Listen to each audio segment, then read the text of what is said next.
사랑하는 하나님 아버지 감사합니다. 오늘도 하나님께서 은총을 내려주셔서 우리로 하나님의 뜻을 거스르지 않는 삶을 살도록 도우시고 인도해 주실 아버지를 찬양합니다. 하나님의 뜻을 분별할 능력은 주의 말씀뿐이오니 아버지 하나님, 하나님의 말씀 잘 알게 하셔서 하나님을 아는 일에 열심을 낼 수 있도록 우리를 도우소서. 성령님 함께 해주실 것을 믿으며 예수님의 이름으로 기도합니다. 아멘. 여러분, 30장 32장은 애굽을 의지하는 유다를 심판하시겠다는 경고와 함께 그들이 구원을 받을 것을 계속 말씀하시고 계시는 장면입니다. 오늘 마지막 남은 챕터는 32장 13절에서 15절까지 예루살렘 파괴와 회복에 대해서 얘기하는 챕터만 남아 있습니다. 예루살렘이 어떻게 파괴되고 어떻게 회복되는지에 대해서 한번 볼까요? 13, 14절 너희 땅에 형극과 진려가 무성하고, 형극과 진려는 뭐냐면 무질서하게 벌어져 있는 상태를 얘기하는 건데요. 무성하고 쾌락을 누리던 집과 궁과 성들은 폐허가 되어 적막하고 산과 망대가 영영이 구려이 되어 들나귀의 즐겨하는 곳과 양떼의 풀 먹는 곳이 될 것이다.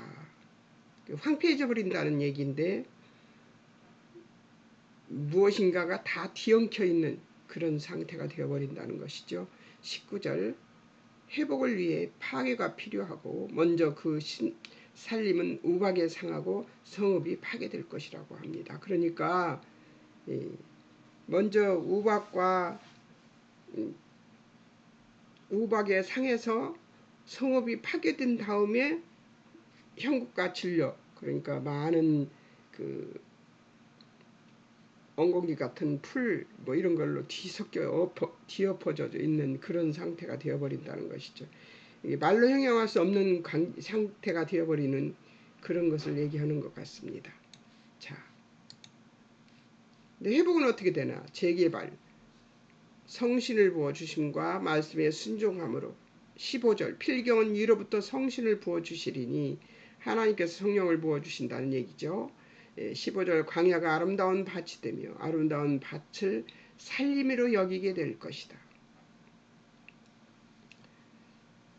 20절 모든 물가 하나님 말씀에 씨를 뿌리고 소와 나귀를 그리로 모으는 자가 복이 있을 것이라고 합니다. 하나님 물가는 모든 물가는 하나님 말씀에 씨를 뿌리고 소와 나귀를 그리로 모으는 자가 복이 있을 것이라고 얘기하는데요. 이게 제가 하나님 말씀이라고 모든 물가를 하나님 말씀이라고 의미를 둔 이유는 말씀 아니면 사람이 생명으로 살아날 수가 없어요. 그래서 저는 하나님 말씀을 읽고 묵상하고 깨닫고 알게 하는 이것이 참 귀한 일이라고 생각합니다. 그래서 이 나이가 되도록 제가 이 일을 하는지도 모르겠습니다. 하나님 아는 일 빼고 우리가 할 일이 뭐가 있겠습니까? 하나님 알면 그대로 실천하고 살면 되는 것이니까요. 회복 후는 어떻게 될까? 공정하고 편하고 안전한 사회가 형성될 것이다. 16절 그때 온 땅에 정의가 실현될 것이다. 공평이 광야에 의가 아름다운 밭에 있을 것이래요. 17절 모든 사람이 옳은 일을 행할 것이므로 항상 평화와 안정이 있을 것이다. 의의 공효는 화평, 그의 의의 결과는 평안과 안전이라는 것이죠. 18절 내 백성이 화평하고 집과 안전한 거처와 정용이 쉴 곳에 있을 것이라고 합니다. 사실 여기서 나오는 이 상태가 되는 것이 굉장히 우리에게 어렵습니다. 공평도 이 땅에서는 정말 어렵고요. 또 화평도 무척 어렵습니다. 그러나 18절에 나오는 내 백성이 화평과 집과 화평한 집과 안전한 거처와 종용이 쉴 곳에 있을 것이라고 하신 것은 이 화평한 집과 안전한 거처와 종용이 쉴 곳이 어디일까요? 성령님이 내주하는 우리들의 심령이 아닐까요? 저는 18절에서 그 답을 얻습니다. 우리가 화평할 수 있는 성전이 이 심령이 성전인데요. 화평할 수 있는 것은 성령님이 계실 때만 화평할 수 있습니다. 안전한 거처, 이것은 세상적인 안전을 얘기하는 것이 아니라 하나님이 계시는 곳은 안전한 곳입니다. 그분의 높고 깊은 보살핌 속에서 우리가 살고 있을 것이니까요. 종용이 쉴 곳, 오직 하나님 뜻에 우리를 맡기고 쉴 곳은 하나님 예수 안에만 있습니다. 그래서 이 18절 말씀이 곧 이 말씀은 세상적인 평화를 얘기하는 것이 아니라는 이야기를 해드리고 싶습니다. 자, 이제 또 화면을 바꿔야 됩니다.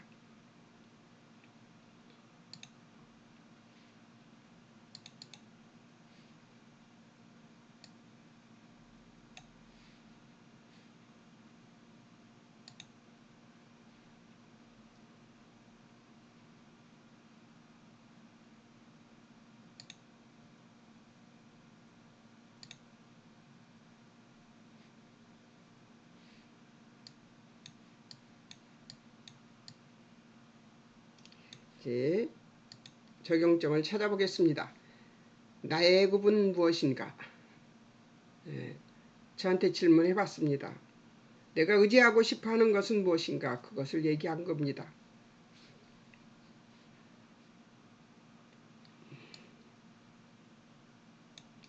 나와 내 공동체는 묵은 밭을 날마다 새롭게 기경하고 있는가? 이 묵자가 기형 묵자인데 쌍기형 묵자로 해놨습니다. 묵은 밭을 날마다 새롭게 기경하고 있는가? 예, 우리 심령들은 항상 묵은 밭이죠. 왜 그러냐면 뭔가 와서 침입해 들어와 있습니다. 그래서 우리를 하나님께 집중하지 못하게 만들죠. 예, 그런 그런 심령이 바로 묵은 밭이죠. 근데 그런 심령을 하나님께서 어떻게 하나? 우리가 기경하기를 바라시죠. 새 밭으로 만들기를.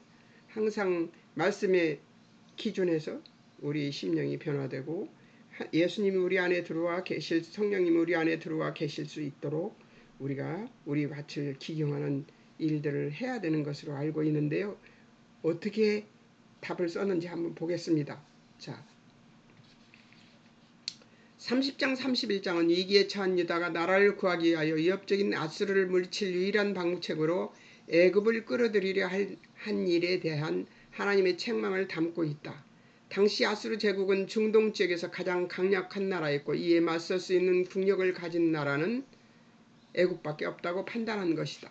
그러나 31장 3절에서 애굽은 사람이요 신이 아니며 그들이 말들은 육체요 영이 아니라 여호와께서 그의 손을 펴시면 돕는 자도 넘어지며 도움 받는 자도 엎드러져서 다 함께 멸망하리라고 말씀하십니다.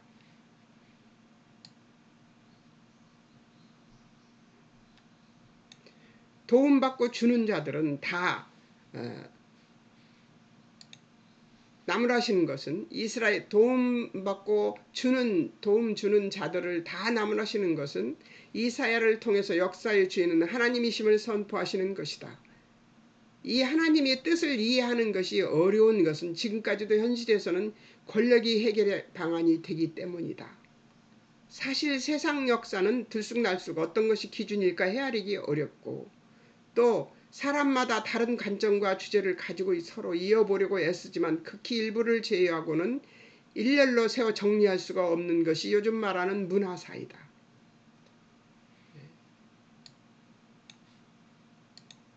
그래서 나온 말이 역사는 반복된다는 표현인데 성경 방식으로 표현하면 전도서의 헛되고 헛되다는 말이 반복 같아서 무섭게 느껴지기도 한다. 이게 제가 생각한 것입니다. 근데 역사는 사실 계속 반복되고 있습니다. 왜냐하면 인간이 깨우치질 못하니까 하나님께서 계속 깨우치고 알도록 역사를 이해하고 그 문화사를 이해할 수 있도록 우리를 깨우치고 계시는 것이죠. 이게 이거야, 이게 이거야 하고 가르쳐 주시지만 우리는 거기까지 연결시켜서 보지 못하는 해안이 그까지 보는 해안이 없습니다. 그래서 바로 눈앞에 코앞에 있는 것만 보죠. 그게 우리들입니다. 그래서 역사가 반복되고 있는 겁니다. 비극적인 역사만 아니라 좋은 역사도 반복되지요. 하나님께서 우리에게 뭘 가르치시고 싶은가? 너네들이 생각하는 세상적인 부귀영화, 존귀 이런 것들이 아니라 하나님이 생각하는 부귀영화, 존귀가 어떤 것인가를 계속 가르쳐주고 계시는데도 우리는 계속 허투루 행동하고 하나님의 뜻에 맞지 않는 결론을 내리고 있죠. 예, 그게 역사입니다. 6.25의 비극을 겪고 분단의 아픔을 겪으면서도 아직도 전쟁을 꿈꾸고 있는 게 인생들입니다. 위쪽에 있는 인생이나 아래쪽에 있는 인생이나 예. 그리고 소련을 의지하거나 중국을 의지하면은 잘못된다는, 미국을 의지하는 것도 잘한다는 것은 아닙니다. 그러나 어떤 것을 의지하는 것이 아니라 하나님께 엎드려 기도해야 하는데 괜찮은 나라들을 의지하려고 애를 씁니다. 그게 인간입니다. 그들이 우리에게 어떻게 했는가를 잘 생각해 봐야 되지 않겠어요? 이 역사의 진실은 사실이고 모순, 변덕, 비극, 있을 수 없는 진실들이 이해되지는 않지만 일어났고 예, 많은 제가 이 역사를 그렇게 즐겨하던 학문은 아니었습니다. 저는 국어나 어학 쪽을 좋아했었고 그런데 이 역사는 그냥 제가 성경 공부를 하면서 역사를 터득하고 있습니다. 아, 역사는 이거구나. 아, 하나님이 나한테 역사에 대해서 뭘 배우라고 하는지 이것이 이거구나 하는 것을 제가 성경 공부를 하면서 역사를 깨닫습니다. 역사의 진실은 사실입니다. 일어난 일들은 사실이에요. 그리고 그것에는 모순이 있습니다. 어떤 모순? 하나님께서 인생을 구원하시기 위해서 버리시는 일들이 정말 많습니다. 그러니까 아이러니하죠. 왜 하나님은 심판을 허용하시면서 나쁜 나라들이 괜찮은 나라들을 괴롭히게 하면서 전쟁을 일으키고 그렇게 하면서 그 속에서 구원을 바라보라고 하시는가? 모순이죠. 예, 역설입니다. 하나님이 하시는 일은 변덕스럽죠. 비극이고 있을 수 없는 진실들이 이해되지는 않지만 일어났고 정말 사람들이 많이 죽습니다. 전쟁으로도 죽고 홍수로도 죽고 가뭄으로도 죽고 정말 많이 죽습니다. 인간이 어떤 대안을 가지고 노력한다고 해도 이 비극, 악순환, 운명을 벗어날 수는 없습니다. 성경은 이 모든 세상 일이 하나님이 일하는 중요한 증거라고 합니다. 하나님이 일하시는 증거라는 뜻은 하나님의 은혜로 구원과 승리를 주시는데 일어난 사건들이 결과를 만드는 것이 아니라 전쟁이 결과를 만드는 것도 아니고 가뭄과 홍수가 지진이 화산이 터지는 일들이 결과를 만들지 않는다고 얘기하고 있습니다. 그든 모든 것이 공멸하고 멸절되지 않게 역사가 이어지고 없어지거나 같이 함께 없어지거나 아주 없어져서 의미도 모르고 시작과 결과를 모르는 그런 것이 아니고 아주 멸절되지 않게 역사가 이어지고 개인 인생이 유지될 수 있게 하신다는 것을 성경은 그렇게 잊고 있는 것이죠. 잊어버리는 것이 아니라 이어가고 있다는 거예요. 역사를 보고 있으면 그렇다는 거죠. 예, 하나님이 끊어지지 않게 역사를 이어가고 있어요. 근데 이런 이야기를 다 옆으로 제쳐놓고 당장 우리 앞에 있는 이 현실적인 질문에 답하라고 본문은 요구하는 것이지요. 하나님이 인류와 역사와 개인의 인생과 운명의 주인이시라면 왜 비극과 고난이 있느냐는 것이죠. 그러면서 사람들은 비극에 대해서 운명론을 얘기하고 그러죠. 비극은 운명이 아닙니다. 비극은 하나님께서 우리를 하나님을 깨달으라고 보여주시는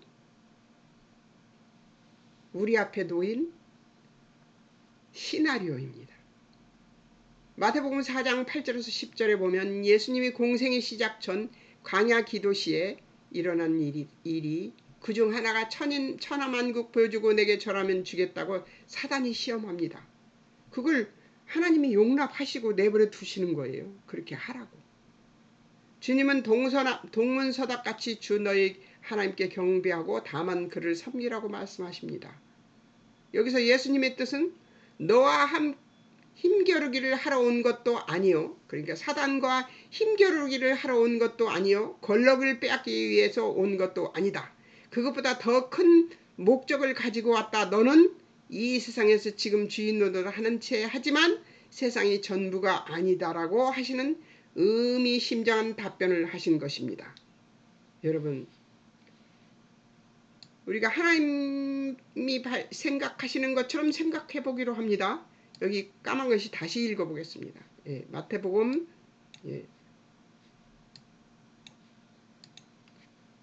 4장 8절에서 10절에 보면 예수님이 공생의 시작 전에 광야 기도시에 일어난 일이 일어나고 있는 것이 있습니다. 그중 하나가 천하만국 보여주고 내게 절하면 주겠다고 사단이 시험합니다. 주님은 동문서답같이 주 너희 하나님께 경배하고 다만 그를 섬기라고 말씀하십니다. 우리에게 무엇을 말해주는 것 같습니까? 사단의 시험은 무섭다? 사단의 시험은 결코 일어난다? 이런 것일까요? 아닙니다. 주 너희 하나님께 경배하고 하나님을 예배하고 다만 그를 섬기라고 하지요. 하나님을 예배하고 섬기는 것만이 너희에게 길이다는 것을 우리에게 보여주고 있지 않습니까? 사단에게 말하는 것이 아니에요. 우리에게 말씀하고 계시는 것이죠. 여기서 예수님의 뜻은 너와 함겨루기를 하러 온 것도 아니요. 권력을 이게 예수님의 속뜻입니다. 예수님의 뜻은 너와 힘겨루기를 하러 온 것도 아니요. 권력을 빼앗기 위해 온 것도 아니다. 그것보다 더 큰 목적을 가지고 왔다. 너는 이 세상에 지금 주인으로 하는 채 하지만 세상이 전부가 아니다라고 하시는 의미심장한 답변을 하신 것입니다. 여러분, 우리에게 하나님이 뭐라고 얘기하고 싶으신 거예요? 주 너의 하나님께 경배하고 다만 그를 섬기라. 그러면 사단이 우리에게 덤빌 거리가 안 생긴다, 그 얘기죠. 하나님 무엇을 요구하십니까? 사단에게 시험받아서 이긴 것을 야 승리다 하고 좋아하는 것을 바라시는 건가요? 아니에요. 여기서 무엇을 깨닫고 싶은가? 예수님이 시험에서 무엇을 깨닫고 싶은가? 깨달아야 한다고 생각하시는가? 하나님을 경배하고 다만 하나님을 섬기는 것만이 우리가 승리하는 길이라는 얘기를 하고 있는 것입니다. 다시 말하면 예수님은 이렇게 말씀하신 것입니다. 세상 권세는 내가 가지고 있어. 그리고 내 마음대로 해라. 그 조건 속에서 그 무대 속에서 나는 내가 힘으로 다스리는 인류를 하나님의 백성으로 만들겠노라고 하시는 것이죠. 하나님은 쉬운 곳에서 일하려고 하시지 않습니다. 사단이 자주지하고 있는 이 세상에 발을 담그고 있는 우리들을 하나님의 백성으로 만들어버리겠다고 말씀하시는 것이지요. 예수님을 보내셔서 전에 하나님이 창조시에 약속하신 약속을 지키기 위해 우리를 하나님의 백성으로 다시 만들기 위해서 다시 오신 것입니다. 예수님이.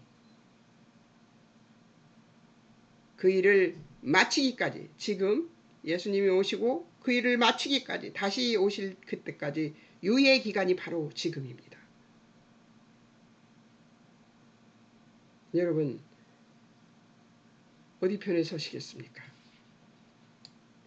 하나님 백성이 되고 백성을 만들어 버리겠다고 약속하시는 말씀하시는 하나님의 그 예수님의 그 시험 가운데 하는 말씀을 주의 깊게 들어야 합니다. 그렇다면 하나님이 주인이신데 세 번째입니다. 왜 이런 일이 벌어지는가 할 것입니다. 세상은 사단이 쥐고 있어서 사람들을 실망시켜야만 그들에게 가기 때문입니다. 그 이유는 우리가 하나님을 거부하고 외면해야 우리와 세상이 하나님 없는 곳이 되었기 때문입니다. 하나님 없어서 재난과 공포와 폭력이 난무하는 곳에 예수님이 오시는 것은 바로 하나님의 손이 들어온 것입니다. 이것이 성경이 제시하는 답입니다.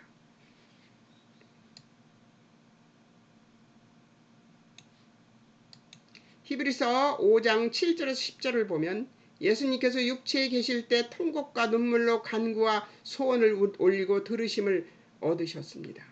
자기를 능히 죽음에서 구원하실 이에게 통곡과 눈물로 기도하셨던 순간이 있었다는 것을 예수님에게도 통곡하고 눈물을 흘려야 하는 시간과 과정이 있어야 했던 것입니다.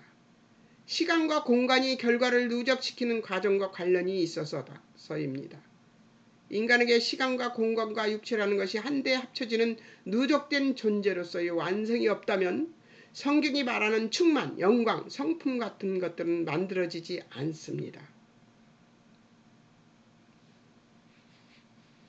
그런 것들은 시간과 공간 속에서 만들어지기 때문입니다. 실수가 없을 수 없는 인생에게 후회되는 과거가 있어도 실수가 곧바로 명예를 만들 수는 없지만 그 실수를 후회하고 다시 실수하지 않기 위해서 고군분투하는 과정에서 명예로워질 수 있다는 것입니다.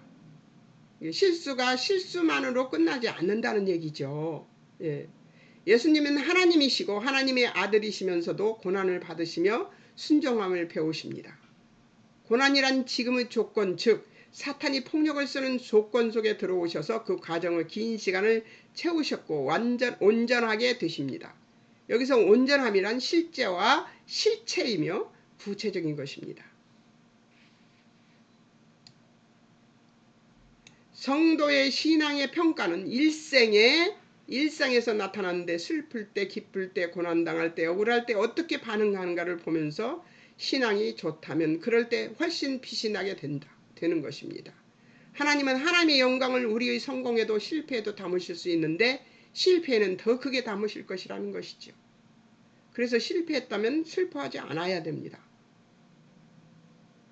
실패했어도 괜찮아요.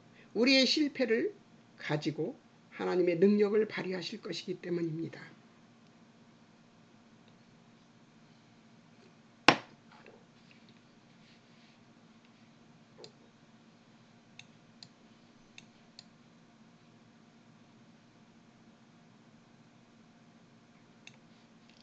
저의 실패, 저는 한 자녀들을 그렇게 예수 안에서 아름답게 키우지 못했습니다.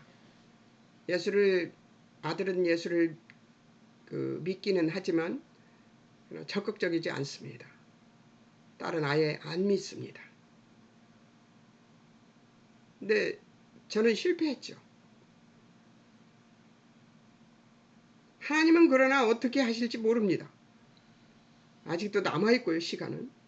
그리고 내 시간은 80년에 끝날지 내일 끝날지 모레 끝날지 모릅니다. 이제는 기약이 없는 날들입니다.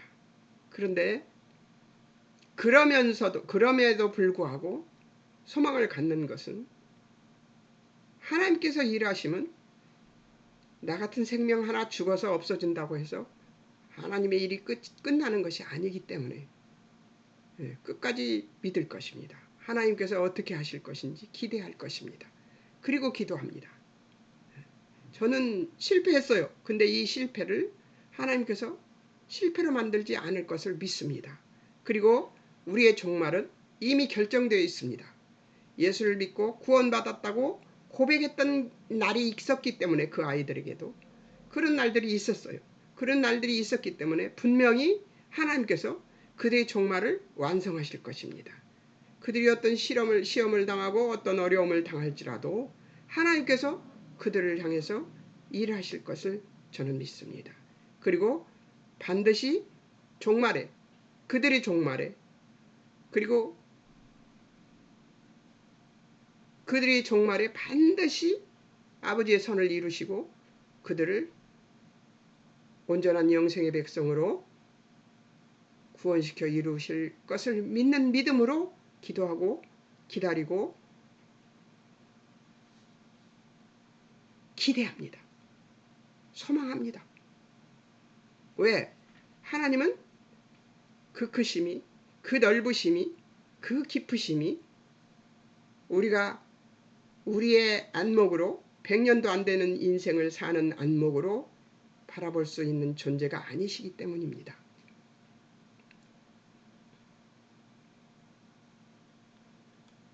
자, 이제 네 번째로 갑니다.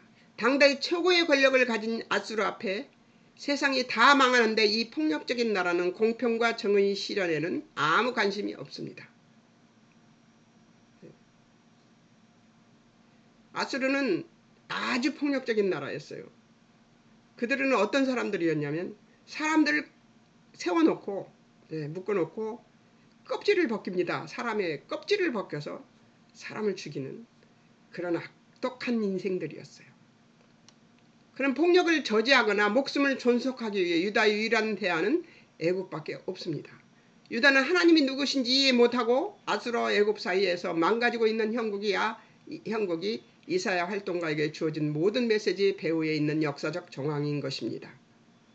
백성들은 하나님을 모르고 애굽만 의지하려고 덤비고 이사야는 계속 하나님께 의지하라고 얘기하고 아수르는 공격해 들어오고 그 많은 나라들을 그들 앞에서 그 멸망시키는 것을 보게 만들고 그 폭력을 보여주지요. 지금도 그러고 있지 않습니까? 어떤 게 아수르입니까? 러시아의 푸틴이 아수르와 같죠. 우크라이나를 침공해서 그 나라 백성들을 무지막지하게 죽이고 있고 또 우크라이나는 그렇다고 해서 또 러시아를 침공하고 가만히 있을 수는 없잖아요. 전쟁이 일어났는데 해야죠. 이스라엘과 지금 전쟁하고 있는 그것도 마찬가지고요. 현실을 보면 무섭죠. 그들이 두렵죠. 그들과 손잡으려고 하는 러시아와 손잡으려고 하는 이북의 김정은도 두렵죠. 그러나 우리들 배후에는 대한민국 배후에는 하나님이 계십니다. 그들이 마음대로 되지 않을 것이란 얘기예요. 그들이 생각하는 대로 되지 않을 것이란 얘기예요. 결과로 우리는 보았지 않습니까? 아수르도 망하고 바벨론도 망하는 것을 우리는 보았습니다.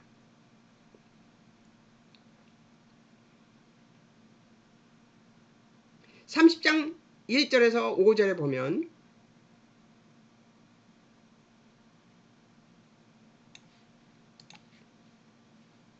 유다가 애굽을 차지한 것이 왜 하나님의 진노를 일으켰느냐 하면 유다는 국가적 위기 앞에서 항상 하나님의 일하심과 하나님의 목적을 목표로 삼고 있지 않고 있다고 지적하는 것입니다.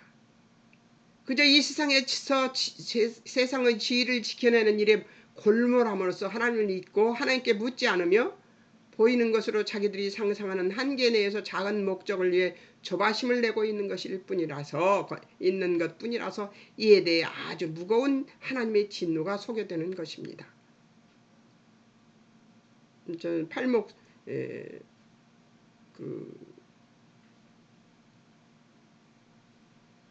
수술을 앞두고 있습니다. 전신 마취를 해야 된다고 하는데 그 다음 제가 어찌게 될지는 그건 모르겠습니다. 그러나 두렵지 않습니다. 왜냐하면 하나님께서 이 때에 굉장히 오래전에 이 종양이 있었다는데 모르고 있다가 지금 다 터져서 여기저기 번진 상태에서 수술을 하게 됐는데요. 왜 이때인가? 이렇게 나이 먹어서 이걸 해낼 수 있을지 의문되는 이 시기에 이것을 수술해야 하는가? 그것은 하나님이 뜻이죠. 처음에는 좀 두려운 생각이 들기도 했어요. 그런데 그렇지 않습니다. 나는 이사야 공부 이것을 여러분들에게 가르치면서 깨닫는 것이 있습니다. 하나님이 하시려고 하시는 일은 반드시 이루어지는데 인간은 수없이 많은 꾀를 내며 수없이 많은 방법을 만들어내고 그래서 허망한 길로 갔다가 실패하고 실수하고 낙오되며 고통받다가 다시 되돌아오는 이 계속적인 실패, 이것이 제 인생이 전부였던 것 같습니다. 지금까지. 이제 마지막 남은 불꽃을 태워서 하나님의 뜻을 이루려고 하는 하나님의 뜻을 제가 거부하면 안 되죠. 예. 그래서 이렇게 기도합니다. 하나님, 괜찮아요. 내가 조금 빨리 이 세상을 떠나도 감사하고요. 그리고 만약의 경우에 잘못된다 하더라도, 이 수술 때문에 잘못된다 하더라도 슬퍼하지 않겠습니다. 다만 이 일을 통해서 하나님 무슨 일을 이루시려고 하시는지 그것이 궁금합니다. 두렵지도 않고 그런데 계속 저를 약하게 만드세요. 저는 강해져야 되겠다고 생각해서 이것도 사다가 먹어보고 저것도 사다가 해보고 하는데 하나님은 계속 저를 몸이 약하게 되도록 하시는 것 같아요. 그래서 내가 약한 상태에서 수술을 받아야지만 되는 모양이구나. 그게 하나님 뜻인가 보다 싶은 생각이 들어서 시도를 멈추려고 생각하고 있습니다. 이게 하나님의 뜻입니다. 저는 그렇게 생각해요. 하나님의 뜻은 우리들이 생각하는 그 틀에 짜여져 있는 것 같이 멋있는 그런 성공, 훌륭한 결과 이런 것들을 초래하기를 원하는 우리들의 그 바람, 소원, 소망 이런 것들을 위해서 하나님이 일하시는 것이 아니고 하나님의 뜻이 이루어지는 것을 위해서 일하시는 것이라고 저는 생각합니다. 그래서 그것에 하나님의 그 뜻에 요동하지 않고 순응하게 되기를 소망하면서 기도하고 있습니다. 두려워하지 않기로 마음을 먹고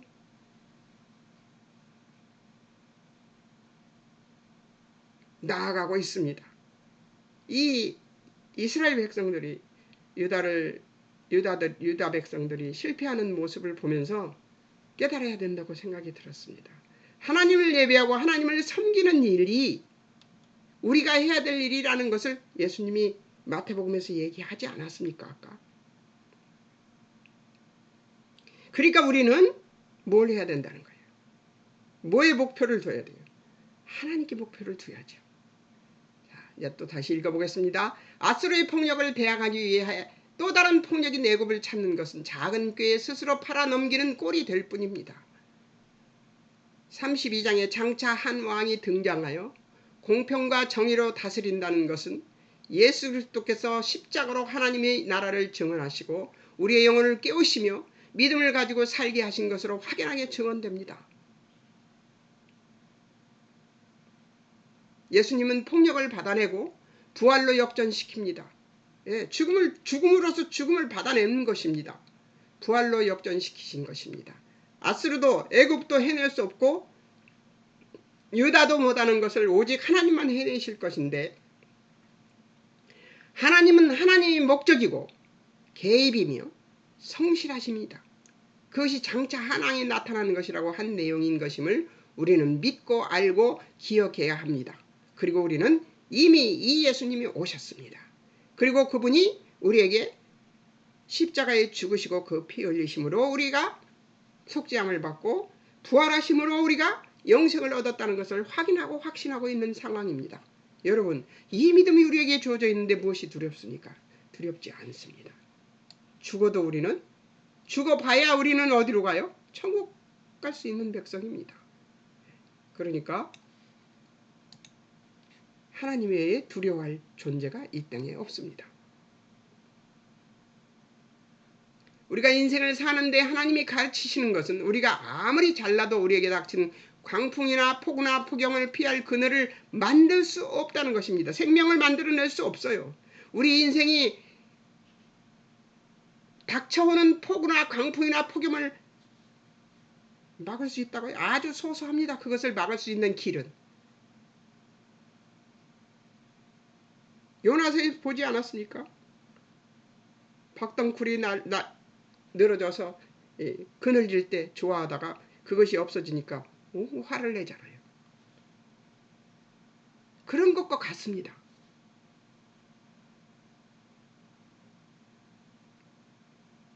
인간이 행복해하고 만족스러워하는 것을 세상은 만들어낼 수 없다는 사실입니다. 살아보니 그렇습니다. 이제 머지않아 80이 될 건데 그렇게 살아보니 인생은 세상은 우리의 만족을 만들어내지 못합니다. 우리가 만족 아니라 조금 기뻐할 할 수 있는 것조차도 세상은 만들 수 없습니다. 우리를 만족해 하는 것은 하나님뿐입니다. 예수님뿐입니다. 성령님뿐입니다. 아멘이십니까? 아멘입니다. 이것이 인류의 역사이고 우리 인생입니다. 인간은 인간이 가지는 상상력과 기대로서 해결되지 않는 현실에 급급한 존재라는 것이죠. 우리가 상상하는 것은 지금 당장 행복한 것, 지금 당장 이 슬픔이 없어지는 것, 이 괴로움이 없어지는 것, 이것을 말하는데요.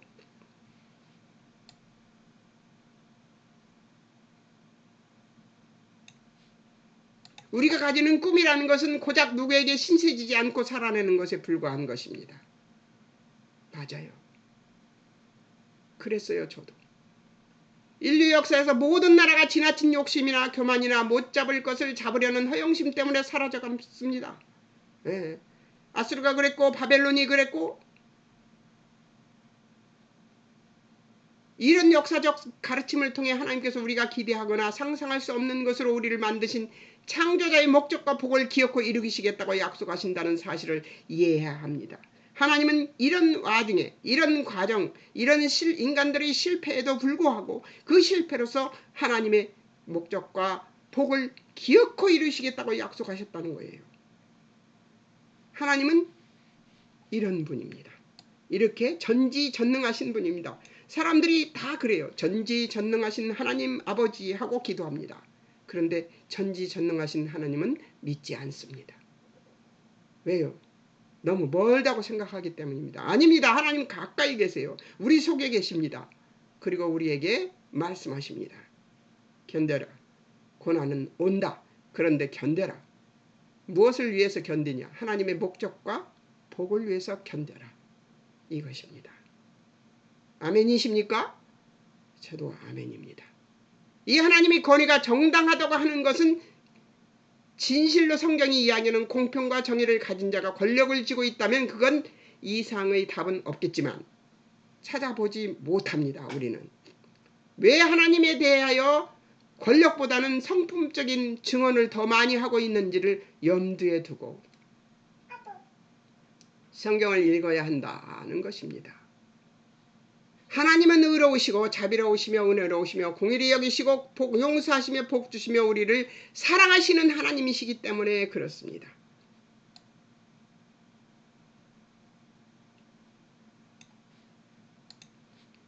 그분이 능력을 갖고 있지 않다면 그 모든 약속은 정말 헛된 이야기에 불과할 것입니다. 그렇습니다. 하나님이 이 모든 권력을 가지고 이 모든 것을 이루어 가십니다. 가십시오. 이것이 우리 기독교 신의 기도여야 한다는 것이죠. 이번 제가 아픈 문제로 인해서 수술받는 문제로 인해서 이 기도를 하고 있습니다. 저도 이거 안 읽었습니다. 일부러 안 읽었어요. 하나님께서 이번 챕터에서 나한테 뭐라고 하실까 궁금해서요. 안 읽었습니다. 그리고 지금 이걸 읽는데 오 소리가 저절로 납니다. 저한테 그 마음을 주셨어요.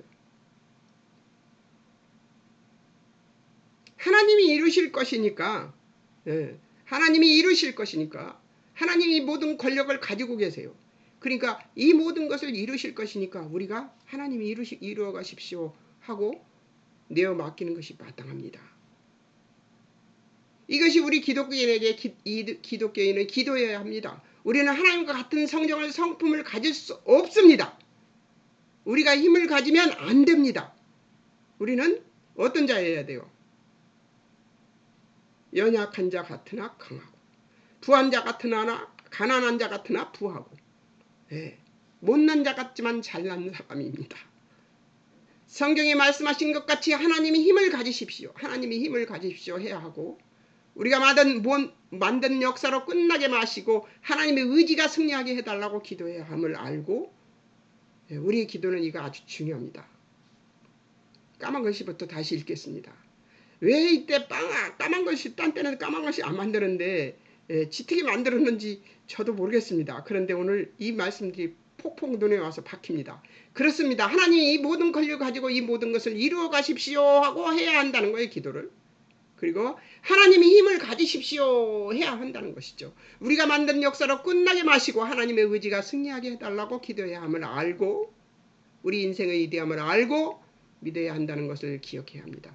우리의 인생이 위대한 것은 어느 때 위대합니까? 하나님을 전적으로 신뢰할 때 우리 인생은 위대해질 수 있습니다. 아멘이십니까? 저도 아멘입니다.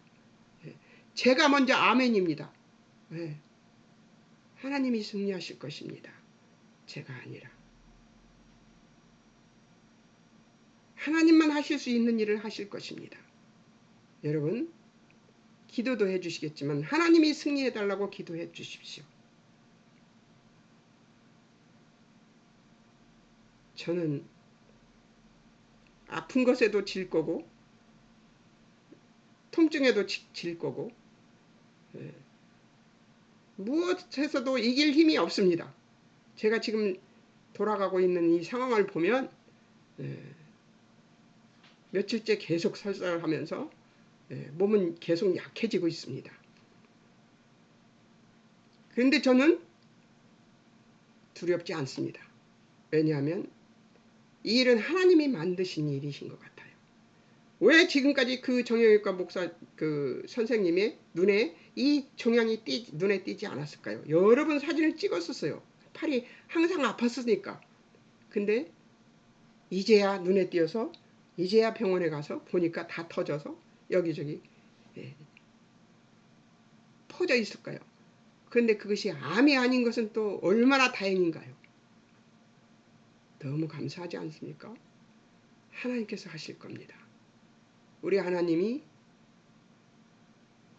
우리가 만든 역사로 끝나게 마시고 하나님의 의지가 승리하게 해달라고 기도하는 우리들이 되기를, 그리고 우리 모든 삶에 있어서 하나님이 가지고 있는 이 모든 하나님의 가지고 있는 권력을 가지고 이 모든 것을 이루어 가실 것이라는 사실을 믿는 믿음을 가지고 기도해야 된다고 생각합니다.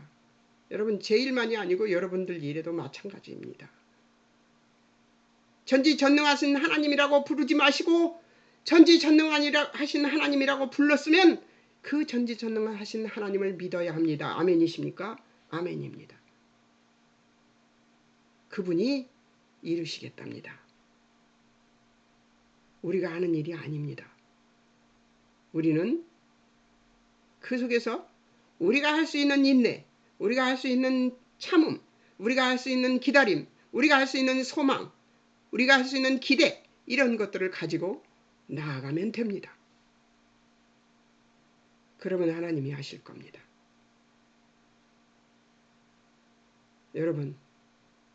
여러분도 승리하시고 저도 승리합시다. 잠깐 기도하겠습니다. 사랑하는 하나님, 감사합니다. 깨닫게 해주시니 감사합니다. 아버지, 제가 이 방송을 놓치지 못하는 이유가 이렇게 하나님의 뜻을 깨닫게 해주시니, 체험하게 해주시니 감사합니다. 고맙습니다. 아버지. 이 나이가 있는데도 이 일을 할 수 있게 해주셔서 고맙고요. 들어주는 사람이 몇 사람이라도 있어서 감사합니다.